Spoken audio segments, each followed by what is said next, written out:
Panibagong dagok na naman ang kinakaharap ng social media influencer at negosyante na si Diwata. I can tell we need to talk about things. The cold truth. Kamakailan ay nakulong si Deo Balbuena o mas kilala bilang si Diwata sa social media. Si Diwata kasi ay nakulong ulit dahil umano sa non-compliance nito sa kanyang paresan sa Pasay. Kayo aming inaaresto sa bisa ng warrant of arrest na inihain ni Judge Alan Ariola. Nagpost si Diwata ng video hinggil sa kanyang pagkakakulong noong nakarang linggo. Ayan, good morning guys. Kagising ko lang. Super stress. Wala akong tulog-tulog. Simula nung kahapon ba? Nung isang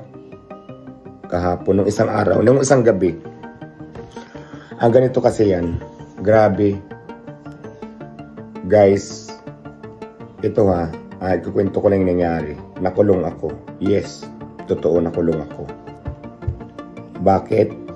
May warrant na naman ako. Totoo, warrant. Sinabi niya na bigla na lang daw siyang inaresto ng walang subena man lang. Warrant, hindi man lang ako nakatanggap ng subpina na may warrant na agad. Agad-agad, katulad din nung dati na nangyari. Alam mo kung anong reklamo, anong complainant ko? Isang ahensya ng gobyerno, hindi daw compliance. Warrant agad. Ako naman hindi ako mahirap kausap, di ba? Tungkol ito sa negosyo.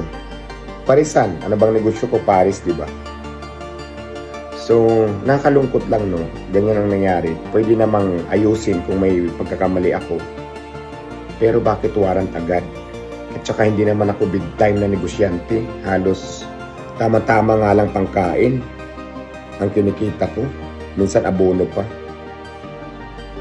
Grabing stress. Hinuli na naman ako ng alas 6 ng gabi. Ang masaklap daw ay inutang lang niya ang kanyang pinangpiyansa sa kanyang abogado dahil sa kulang ang kita niya sa kanyang paresan. At ito pa, ang laki ng bill. Nasa 60,000 yung bill na pinangpiyansa ko.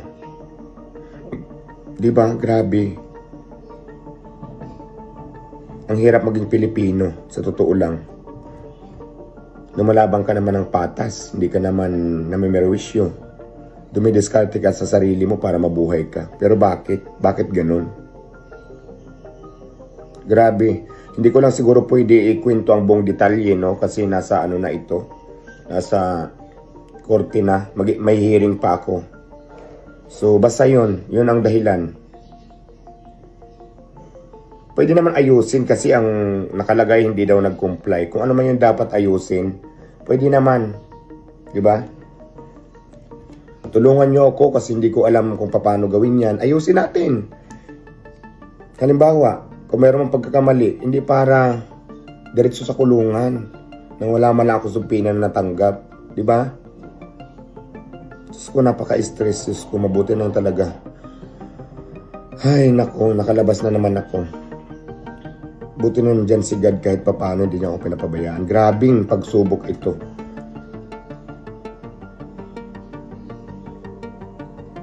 As in, nakulong ako ng 24 hours kasi kung wala pa akong pera na pang piyansa, kung hindi ako napag-provide ng 60,000, wala. Hanggang ngayon nakakulong ako. Grabe. Ang intention ko lang naman dumiskarte, maghanap buhay. Paris lang naman yung tinda ko. Ang kinikita ko pang tabla-tabla lang sa pagkain ko araw-araw. Minsan kulang pa. Bakit ganun? Kailangan pang ikulong. Grabe, napakaan pa ng mundo ata. Yun lang naman guys, yun ko lang. Ayaw ko nang i-detalye, siguro soon lahat. Kasi ngayon, may kaso ko eh. Pero yun ang clue. Hindi daw ako nag-comply. Wala naman ako natanggap na subpena. Wala naman nagsasabi sa akin na ganito pala. So, dapat, diba, tulungan nyo ako kung ano man yung dapat itama, hindi ikulong ako. Yun lang, guys. Umaasa si Diwata na malalampasan niya ang kaso na ito. Nakatakda siyang dumalo sa mga hearing ng kanyang kaso sa mga susunod na linggo.